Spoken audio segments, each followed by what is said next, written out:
Montana, 1896. The wind was brutal that night, cold, sharp, and unforgiving, cutting through the pine trees like a blade. The sky had no stars. Thick clouds covered everything, and the only sound was the distant howl of wind rolling across the empty plains. A small wooden farmhouse sat alone on the edge of nowhere. Its door was cracked at the hinge, broken for weeks, swinging slightly every time the wind pushed against it. The lantern inside flickered, and then 3 slow, heavy knocks. A woman walked toward the door. Her hand trembled just slightly as she reached for the latch. She pulled it open, and for 3 full seconds, she did not move. She did not speak. She did not breathe. She just stared at the man standing in front of her, his hat pulled low, his coat dusted with the dirt of 100 miles, his eyes calm, but carrying the weight of 1,000 secrets. Who was this woman? And more importantly, who was the man at her broken door? Before we go further, friends, where are you watching us from? Make sure to let us know in the comments, or from somewhere else in the world. Don't forget to tell us. And if you haven't subscribed yet, hit that subscribe button right now, because where else are you going to find stories like these? His real name was Robert Leroy Parker, not Butch, not Cassidy, just Robert, a plain, simple name for a boy who was born on April 13th, 1866, in Beaver, Utah, into a large Mormon family that believed in hard work, faith, and staying out of trouble. His parents were decent people, farmers. They raised their children with discipline and prayer. By every measure, Robert Parker should have grown up to be a rancher, a farmer, maybe a schoolteacher. But life had different plans for him. When Robert was still a teenager, he began working on ranches across Utah and Wyoming. It was on one of these ranches that he met a man named Mike Cassidy, an outlaw, a cattle rustler, and in young Robert's eyes, the most fascinating man he had ever seen. Mike Cassidy was free. He answered to no one. He rode where he wanted, took what he wanted, and lived by his own rules. For a young boy who had grown up with strict discipline and very little money, this kind of freedom was intoxicating. Robert Parker idolized Mike Cassidy so deeply that he eventually took his last name as his own. That is where Cassidy came from. The nickname Butch came later, when he briefly worked in a butcher shop in Rock Springs, Wyoming. It was a small, almost funny detail. A brutal outlaw nickname earned not in a gunfight, but behind a meat counter. But the name stuck, and Robert Leroy Parker disappeared forever. In his place stood Butch Cassidy. By the early 1890s, Butch had assembled one of the most legendary outlaw gangs in American history, the Wild Bunch. They were not disorganized criminals. They were disciplined, strategic, and ruthless when they needed to be. They robbed banks across Wyoming, Colorado, and Utah. They stopped trains and emptied the safes with terrifying efficiency. And somehow, after every job, they vanished, disappearing into the canyons and mountains of the American West like ghosts. But here is what made Butch Cassidy different from every other outlaw of his era. The common people, the farmers, the ranchers, the poor workers, they did not hate him. They admired him, because the banks he robbed were the same banks that were taking away their land. The railroads he targeted were the same railroads that were exploiting their labor. In a country where the rich were getting richer and the poor were struggling to survive, Butch Cassidy felt, to many people, like justice on horseback. He was their Robin Hood. Whether or not he truly gave to the poor is debated by historians, but the legend was enough. By 1896, Butch Cassidy was 30 years old and already one of the most wanted men in the American West. The law was closing in from every direction. Just 1 year earlier, in 1894, he had been caught and convicted of horse theft in Wyoming. He served 18 months in the Wyoming State Penitentiary, the only time in his life he was successfully imprisoned. When he walked out of those prison gates in January 1896, he made a quiet promise to himself. He would never go back, no matter what it took. But going straight was not as simple as making a promise. The moment Butch stepped outside, his reputation followed him like a shadow. No legitimate employer wanted to hire a known outlaw. No banker would give him a loan. No community would accept him as one of their own. The doors of normal life were shut in his face, one after another, and so almost inevitably, he drifted back toward the only world that had ever accepted him, the world of the Wild Bunch. In the summer and fall of 1896, Butch was moving, constantly. He could not stay in one place for long, because the Pinkerton National Detective Agency, the most feared private law enforcement organization in America, had his file open and his face on wanted posters across 6 states. The Pinkertons did not give up. They did not get bored. They did not run out of money. They were relentless. Montana, in this period, was one of the few places where a man could still disappear. The state was vast. Enormous stretches of open land, dense forests, mountain ranges that went on for hundreds of miles. The small towns were scattered so far apart that news traveled slowly, and strangers were common enough that no one asked too many questions. For a fugitive, Montana was not just a hiding place. It was a breathing space, a place to rest, to think, to plan the next move. And in the autumn of 1896, Butch Cassidy rode north into Montana, tired, hunted, and carrying the weight of a life that had gone too far in one direction to ever fully turn back. The farmhouse belonged to a widow named Clara. She had been living alone for 2 years, ever since her husband died from a fever that swept through their small community in the summer of 1894.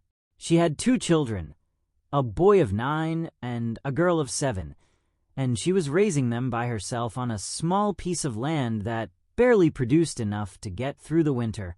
The broken door had been on her list of things to fix for weeks, but there was always something more urgent, always another problem that needed her hands first. That night, Clara had put the children to bed early. The wind was picking up, and she could feel the temperature dropping, the kind of cold that seeps through the walls and settles into the bones. She was sitting near the fireplace, mending a shirt by the light of a lantern, when the knock came.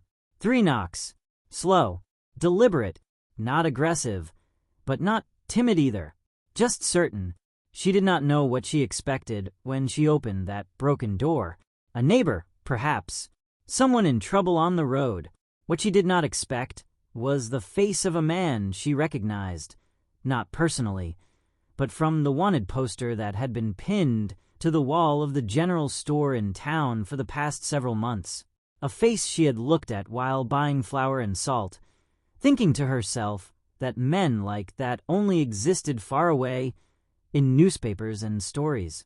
Not here, not at her door. Those 3 seconds of silence were everything. In those 3 seconds, 1,000 thoughts moved through her mind at once. He is dangerous. He is wanted. If I help him, I could be arrested. If I turn him away, what will he do? And underneath all of that, he looks exhausted. He looks cold. He looks like a man, not a monster. Butch Cassidy did not threaten her. He did not push past her. He stood at that broken door with his hat in his hand, and he asked, quietly, if she could spare some food and let him rest in the barn for the night. He told her he would be gone before sunrise. He told her he would not cause trouble, and then he waited. Clara stepped back. She opened the door a little wider, and she let him in. She fed him. Leftover stew and bread, nothing extravagant, everything precious in the way that simple food always is when someone is truly hungry. They did not speak much. Butch ate quietly, thanked her with genuine warmth, and before the children woke up the next morning, he was gone. On the table, he had left behind enough coins to fix the broken door and buy a week's worth of supplies. He had left behind more than money. He had left behind a story that Clara would carry for the rest of her life. History loves to simplify people. It loves to sort them into 2 clean categories: heroes and villains, saints and criminals, good and evil. But real human beings have never fit neatly into those boxes, and Butch Cassidy was one of the most complicated examples of that truth that the American West ever produced. The people who actually met him, not the lawmen chasing him, not the newspapers writing about him, but the ordinary people who crossed his path, they almost universally described him the same way: polite, charming, funny even, a man who remembered people's names, who asked about their families, who laughed easily and made others feel at ease in his presence. A man who, by every account, went out of his way to avoid hurting people during his robberies. There are no confirmed accounts of Butch Cassidy killing anyone during his entire criminal career. For an outlaw of his era and reputation, that is remarkable. He had a particular respect for women and children. In multiple documented encounters, he showed a kind of old-fashioned courtesy that seemed almost out of place for a man on the wrong side of the law. He would remove his hat. He would speak gently. He would make sure no one was frightened unnecessarily. It was as though beneath all the robbery and running and outlawry, there was still the Mormon farm boy from Utah, the boy raised to be decent, trying to hold on to some version of that decency, even as everything else spun out of control. The night at Clara's farmhouse was not an isolated incident. It was a pattern across multiple accounts from this period of his life. Cassidy showed up at the doors of ordinary people, tired, cold, hungry, and was received with a mixture of fear and compassion. And in nearly every case, he responded to that compassion not with exploitation, but with gratitude. He paid what he could. He caused no harm. He moved on. This does not erase his crimes. Banks were robbed. Trains were stopped. People were terrified. The law had every reason to chase him. But it does complicate the picture in ways that make Butch Cassidy far more interesting than a simple villain. He was a man who lived outside the law, but never entirely outside his own conscience. And that tension between who he was and who he had become is what makes his story still worth telling more than 100 years later. After that autumn in Montana, Butch Cassidy kept moving. The Wild Bunch continued their operations through the late 1890s, pulling off some of the most audacious heists in American history. The Wilcox train robbery of 1899 was so bold and so professionally executed that it became front-page news across the country. The gang blew open a train safe with dynamite and rode away with tens of thousands of dollars. The Pinkerton Agency responded by escalating their pursuit to a level that had no precedent. The Pinkertons began distributing thousands of wanted posters. They hired informants in every major town across the West. They placed undercover agents in saloons, hotels, and boarding houses. They interviewed every person who had ever had contact with the Wild Bunch and built detailed intelligence files on the gang's movements, habits, and hideouts. For Butch Cassidy, the walls were closing in with every passing month. By 1901, the pressure had become unbearable. The Wild Bunch was fragmenting. Members were being arrested, killed, or simply disappearing into ordinary lives. The era of the great outlaw gangs was ending, crushed beneath the weight of modern law enforcement, the telegraph, and the railroad. Ironically, the very railroads that Cassidy had spent years robbing. Butch made a decision that very few people in his position ever made. He ran not to another state, not to another hiding place in the mountains, but to another continent entirely. Together with his closest partner, Harry Longabaugh, better known as the Sundance Kid, and Sundance's companion at a place, Butch boarded a steamship and sailed to South America. They arrived in Argentina in 1901 and, for a few years, lived quietly on a ranch in Patagonia under false names. For a brief, extraordinary moment, it seemed like they might actually escape their past. But the past has a way of following people.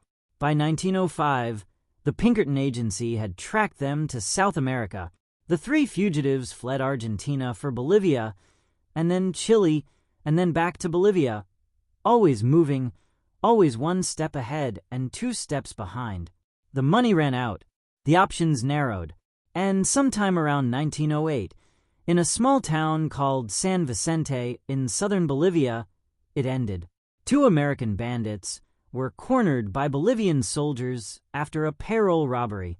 A gunfight erupted, and when the smoke cleared, both men were dead.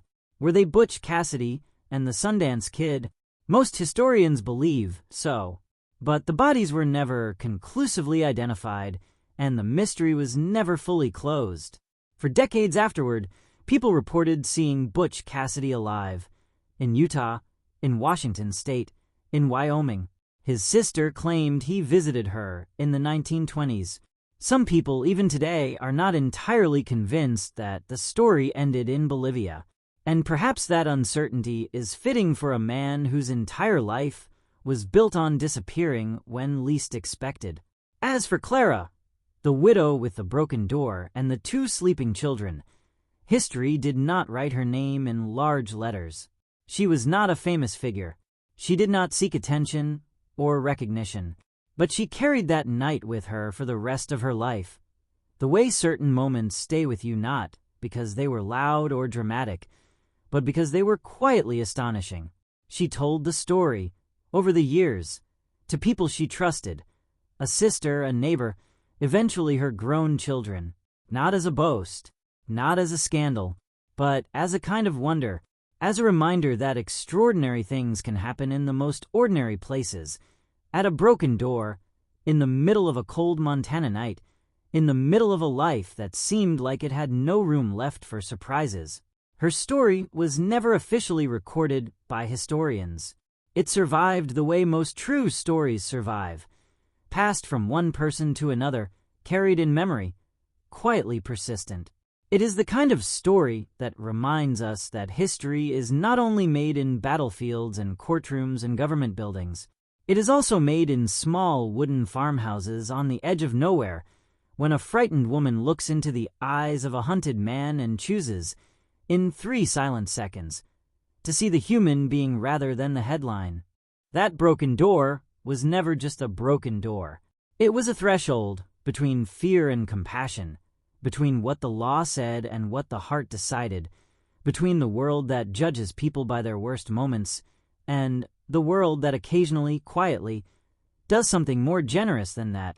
And Butch Cassidy, whatever else he was, whatever crimes he committed, whatever chase he was always running from, he was also the man who stood at that door with his hat in his hand and asked politely, who left coins on the table before sunrise, who remembered, even in the middle of a life gone sideways, how to be grateful. So that is the story of one cold night in Montana in 1896, when the most wanted outlaw in America knocked on a broken door and a woman decided, in 3 extraordinary seconds, what kind of person she was going to be. We talk about history as though it belongs only to the powerful, the presidents, the generals, the famous names in textbooks. But the truth is that history belongs to everyone. It belongs to Clara, standing at her broken door with a lantern in her hand. It belongs to every ordinary person who ever faced an unexpected moment and had to decide, quickly and alone, what they believed in. Butch Cassidy's story has been told many times, but this version, the quiet version, the human version, the version that happened at a broken door in Montana at night, this is the version that stays with you. If you enjoyed today's story, please make sure to hit that like button. It really helps the channel grow. And let me know in the comments, do you think Butch Cassidy was a villain or a hero? I read every single comment, and I reply too. The next video is going to be just like this one. Another forgotten story, another moment that history almost missed. So make sure you subscribe and hit that bell icon too, so you never miss a video. See you in the next story.